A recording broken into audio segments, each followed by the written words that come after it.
Picture this. You're staring across a brightly lit studio table, and there's a live audience just, holding their breath. Right. It's incredibly tense. Yeah, because they know that the next words out of your mouth are either going to win you 13,000 pounds or they're going to leave you with absolutely nothing. And your opponent is just staring right back at you, probably sweating. Exactly. You both have a choice to make. Do you share the money or do you try to steal it all for yourself? And maybe more importantly, how do you mathematically guarantee that you walk away a winner when the other person is trying to do the exact same thing to you? Well, I mean, it is the ultimate test of human calculation, really. You aren't just making a decision in a vacuum anymore. You're making a decision based on what you think the other person thinks you're going to do. And welcome to the Deep Dive. Today we're taking you on a journey into, well, the hidden architecture of human decisions. We have a really massive stack of sources for you today. We really do. We've got these dense academic papers on behavioral game theory, some historical analyses of the 1962 Cuban Missile Crisis, business case studies on the century-long Cola Wars. And some truly wild modern research on artificial intelligence, which we'll Yeah. get to later. Yeah, the AI stuff is crazy. But our mission today is to decode these invisible games being played all around you, like every single day. Right. By the end of this conversation, you're going to understand why humans sometimes choose to act completely irrationally on purpose. Which sounds counterintuitive, I know. It does, and we'll also explain how to literally hack the matrix of a television game show and why human society essentially relies on shared illusions just to function at all. So, to set the stage for all of this, we really have to talk about what happens when our environment looks back at us. What do you mean by that? Well, usually when we think about decision-making, we picture a static environment. Like a farmer looks at the sky, sees dark clouds, and predicts rain. The weather is what we call a dead variable. Right, the clouds don't care what the farmer does. Exactly. It doesn't change its mind just because the farmer grabbed an umbrella. But the moment you step into the real world, say, negotiating a salary or merging onto a busy highway or pricing a product, you are dealing with live variables. So the environment is reacting to you. Yes. It's like the weather is suddenly trying to guess what kind of umbrella you have and then deciding whether to rain on you or the person next to you. Oh, wow. Okay. And that shift, that's the foundation of game theory. It's the applied mathematics of strategic interaction.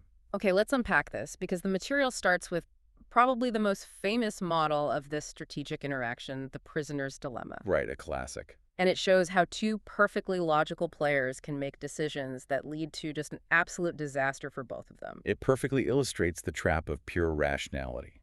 And, the most visceral way to understand it is actually to look at the business world. The case studies apply this beautifully to the Cola Wars. Ah, Coke versus Pepsi. Exactly. Yeah. The relentless battle for market share between Coca-Cola and PepsiCo. Let's put ourselves in that boardroom for a second.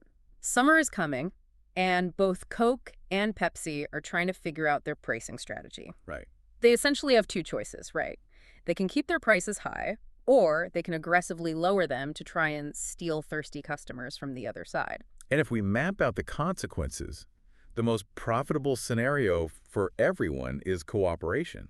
Like if both companies agree, even just unspokenly, to keep their prices high, they both rake in cash. Right, everyone wins. Let's imagine they each make, say, $80 million, a highly profitable summer. A great quarter. But they're fierce competitors. The temptation to break that unspoken truce is massive. Oh, absolutely. Because if Pepsi decides to hold its prices high, but Coke secretly slashes its prices across the country, Coke suddenly looks like a massive bargain. Yeah, they'd steal a huge chunk of Pepsi's market share. Coke walks away with, let's say, $100 million, and Pepsi is left bleeding, maybe only making $30 million. Which introduces terror into the equation. Yeah, terror. Neither side wants to be the one left bleeding. Right, so if Pepsi even suspects Coke might drop their prices, Pepsi has to drop theirs preemptively just to defend themselves. Exactly. This reminds me so much of negative political ad campaigns from the sources. Oh, that's a perfect analogy. Right. Both candidates will spend tens of millions of dollars to absolutely smear each other on television. And by the time Election Day arrives, nobody has actually gained a polling advantage because the mudslinging just canceled out. Yeah, they both just look terrible. But neither candidate is willing to be the only one staying positive because they know they'll get utterly destroyed by the other side's attacks. That captures the psychological pressure perfectly. In mathematics, this dynamic leads to what John Nash identified as the Nash equilibrium. Right, the beautiful mind guy? Yes, exactly. It describes a situation where a player looks at every possible move the opponent could make and realizes they have one dominant strategy regardless of what happens. So for Coke, For Coke, if Pepsi keeps prices high, Coke's best move is to drop prices and steal the market. But if Pepsi drops prices, Coke's best move is still to drop prices, just to survive the price war and avoid total collapse. so no matter what Pepsi does, Coke's most logical move is to cut prices. Right, and Pepsi is sitting in their own boardroom doing the exact same math. So they both cut prices. They both cut prices, Yeah. they enter a brutal price war. And because both sodas are now cheap, nobody actually steals any market share. They just destroy their own profit margins. Wow. Instead of making the $80 million they could have had through cooperation, they both limp away with $70 million. The rational pursuit of self-interest locked them into a worse outcome. But I'm trying to square this with reality, though. I mean, I go to the grocery store, and Coke and Pepsi are not selling for 3 cents a can. Right. They aren't in this relentless suicidal race to the bottom, so how did they get out of the trap? Well, you escape the trap by refusing to play the game as it's written.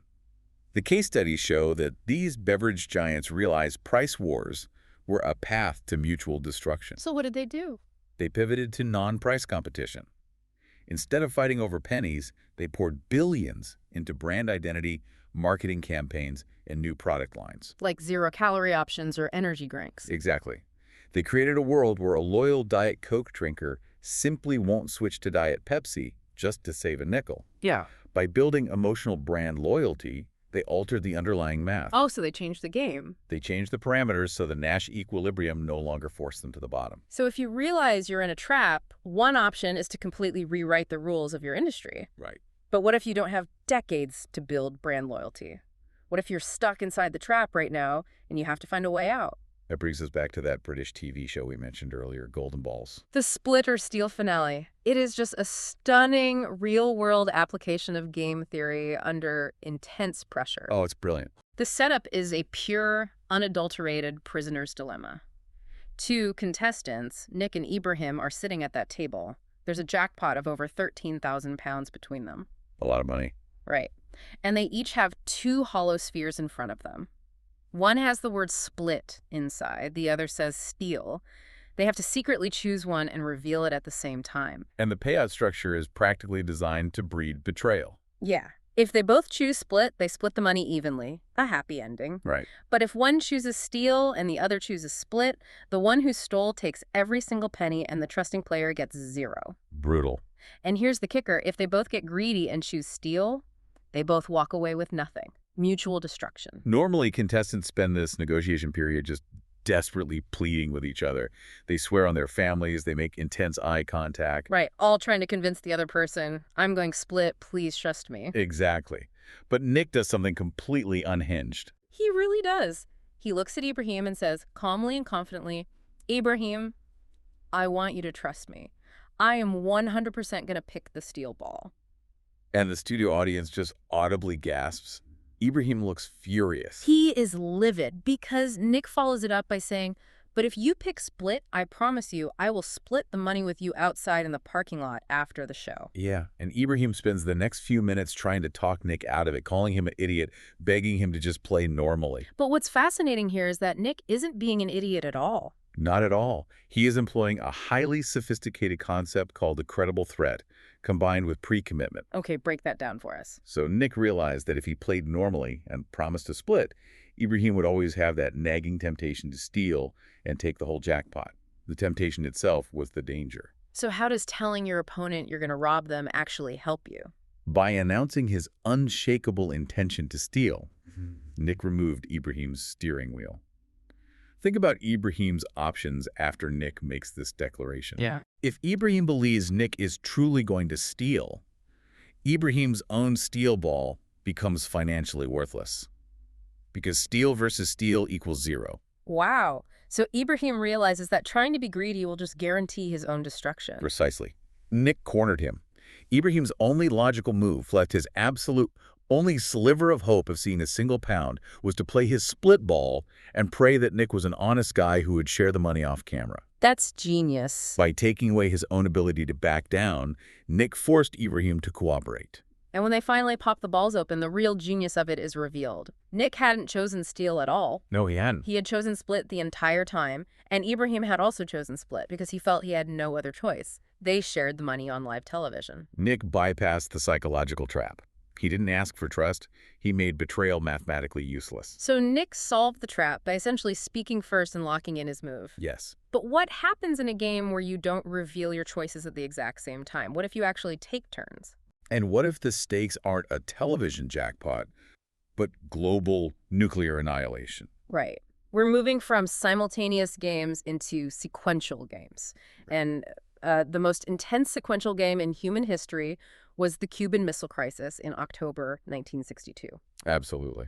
So the Soviet Union installs nuclear-armed ballistic missiles in Cuba, just 90 miles off the coast of Florida. President Kennedy discovers them and demands their removal. Right.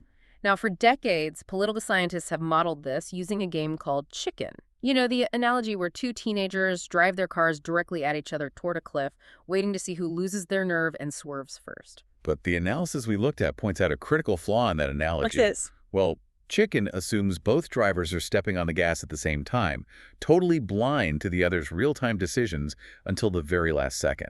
But real global crises don't work like that. They unfold in steps. Exactly. This is where the theory of moves becomes essential. It argues that leaders don't just blindly accelerate. They take turns moving between different states of conflict.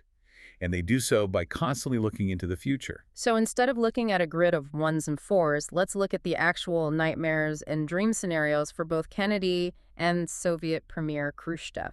Let's do it. The U.S. has two primary options on the table, right? They can launch a full-scale airstrike to wipe out the missiles, or they can establish a naval blockade to squeeze Cuba. Right. And the Soviets also have two choices.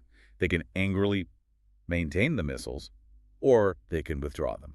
So for the United States, the absolute nightmare scenario was imposing a blockade, only for the Soviets to simply ignore it and maintain the nuclear threat indefinitely. Total humiliation and permanent danger. Yeah.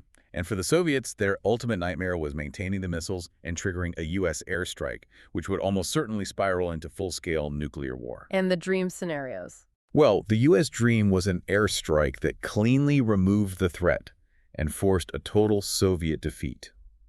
The Soviet dream was keeping the missiles in place while the U.S. did nothing more than a weak blockade. But neither of those happened. Both sides eventually settled for the compromise. The U.S. imposed the blockade, and the Soviets withdrew the weapons. Nobody got their dream scenario. Right. So how did they land there if they were taking turns? There's an incredibly revealing quote from Theodore Sorensen, Kennedy's special counsel, who was in the room during these tense days. Oh, yeah, that quote is perfect. He described their process, saying they discussed what the Soviet reaction would be to any possible move, and then what the U.S. reaction would have to be to that Soviet action, and so on, trying to follow each of those roads to their ultimate conclusion. And that is the textbook definition of backward induction. Backward induction. Yes. You don't just ask, what is my best move right now? You project the sequence of events forward to the very end of the tree, and then you reason backward to the present moment. Okay, let's trace that tree. The Soviets place the missiles. It's America's turn. Kennedy chooses the blockade. Right. Now it's Khrushchev's turn. The Soviets could choose to maintain the missiles, aiming for their dream scenario of a permanent nuclear foothold. But Khrushchev uses backward induction. He doesn't just look at the blockade, he looks at the next branch of the tree. Okay. He asks himself, if he maintains the missiles, what will Kennedy do on the following turn? Well, Kennedy's advisors had made it abundantly clear if the blockade failed and the missiles stayed, the U.S. would unleash the airstrike. Exactly. The Soviets looked down that road and realized it led straight to the abyss. Maintaining the missiles wouldn't lead to a Soviet victory. It would force the U.S. to escalate, which would trigger the mutual nightmare of nuclear war. Wow. By clearly seeing the bottom of the cliff, the Soviets realized their only rational move was to back down gracefully.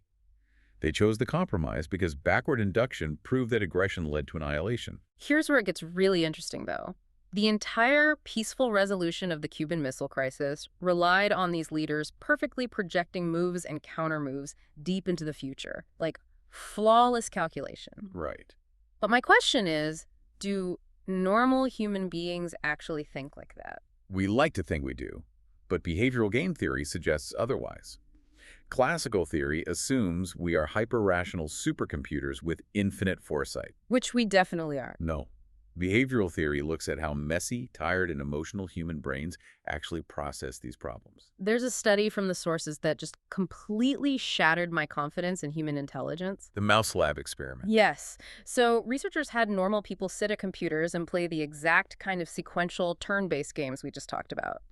And the mathematically correct way to win is to use backward induction, start by looking at round 3, figure out the end state, and work backward to round 1. Right. But the software was secretly tracking exactly where the users were looking on the screen. And the eye tracking data is the most revealing part. People weren't looking at round 3. No, they weren't. They spent almost all their time just staring at the boxes for round 1.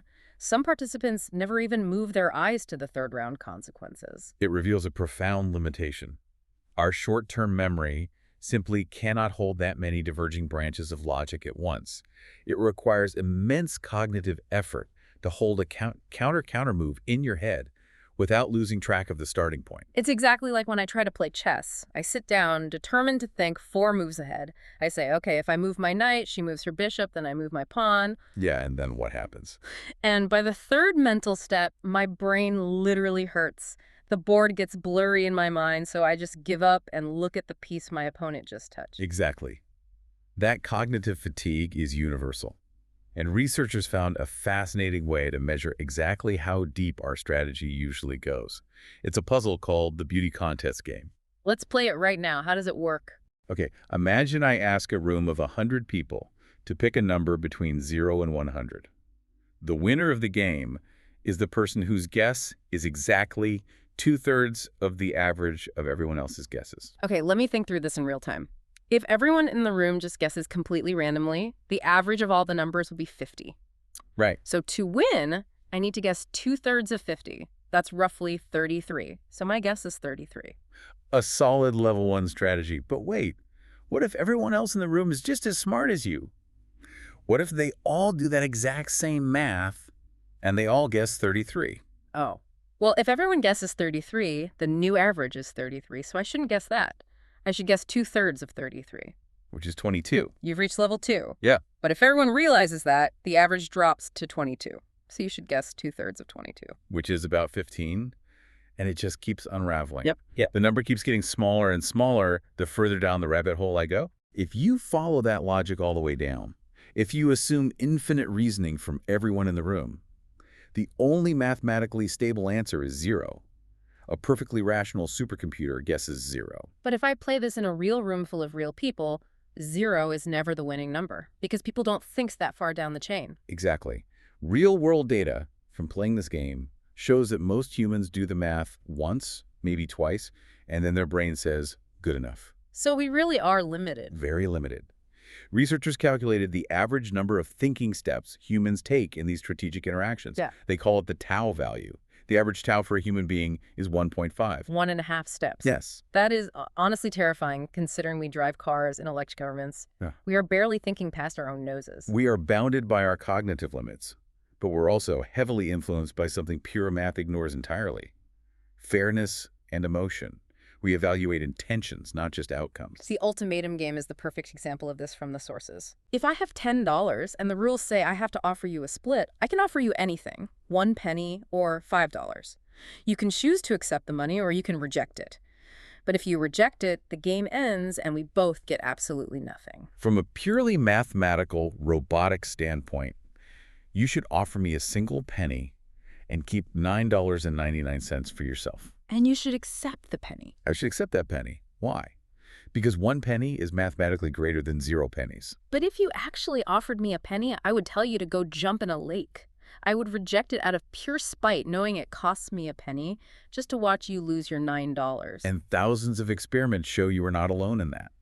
When humans are offered a split that feels insulting, usually anything below 30%, they routinely reject the free money. That's so interesting. We are willing to pay a financial penalty to punish someone else's greed. It's known as negative reciprocity. We don't just calculate, we judge. So, what does this all mean? We've established that human beings are bounded by short attention spans. We only think 1.5 steps ahead, and we are easily offended enough to destroy mutual wealth just to prove a point. Yeah, it's a messy picture. Given all of these invisible strategic traps, how does human society function at all? Why aren't we just living in a constant state of chaotic conflict? That is the deepest question game theory tries to answer. Yeah. And the solution lies in a concept called the stag hunt, and a brilliant observation by Nobel laureate Thomas Schelling about how we communicate without speaking. The stag hunt, that goes back to the philosopher Jean-Jacques Rousseau, right? Exactly. Imagine two hungry hunters out in the freezing woods. They have a choice. They can either cooperate and silently surround a massive stag, which will provide enough meat to feed both their families for a month. A huge payoff. But hunting the stag requires absolute trust. If one hunter gets distracted or runs off, the stag escapes and both starve. Alternatively, each hunter can individually chase a hare. A hare is a small, safe, guaranteed meal. You don't need anyone's help to catch it, but it barely feeds you for a day. This is a dilemma of trust, not betrayal. In the prisoner's dilemma, you want to stab the other guy in the back.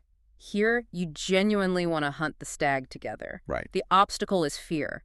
If you stand out in the cold waiting for the stag and your partner secretly gives up and chases a hare, you die of starvation. So you have two completely stable outcomes.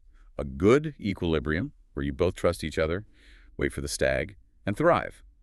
And a bad equilibrium where you're both paranoid, assume the other guy's going to flake, and you both settle for the meager hare. The material scales this up to explain why entire nations succeed or fail, which is wild. Yeah, it's a profound leap. Picture two isolated islands with the exact same natural resources and the exact same weather.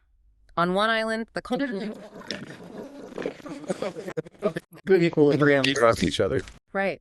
They trust each other enough to build bridges, start businesses, and hunt the metaphorical stag. They become wealthy. And the other island.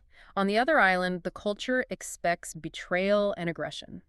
Because they expect the worst, they hunker down, they guard their own little hares, they don't collaborate, and they remain in poverty. And the physical realities of the two islands are identical.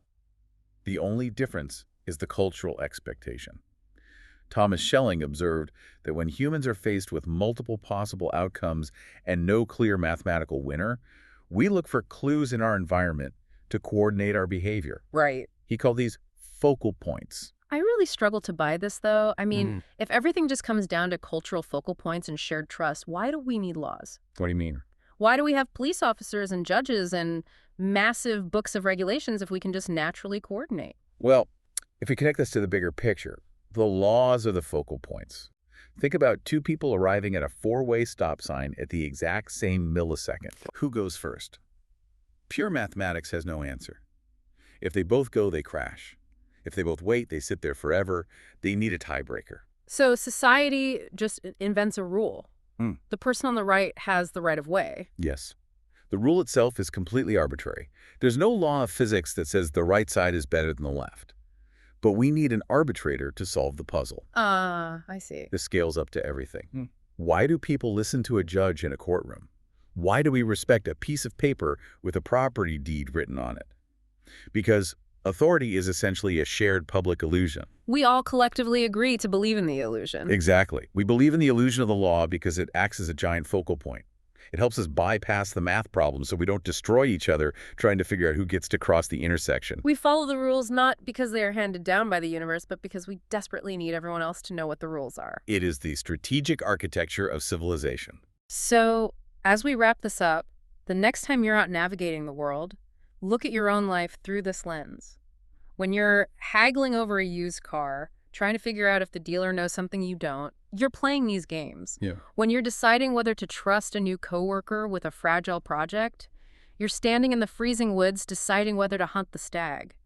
When you navigate the unspoken rules of your office kitchen, you're relying on focal points. You're playing these invisible games every single day. And you're playing them with other messy, emotional humans.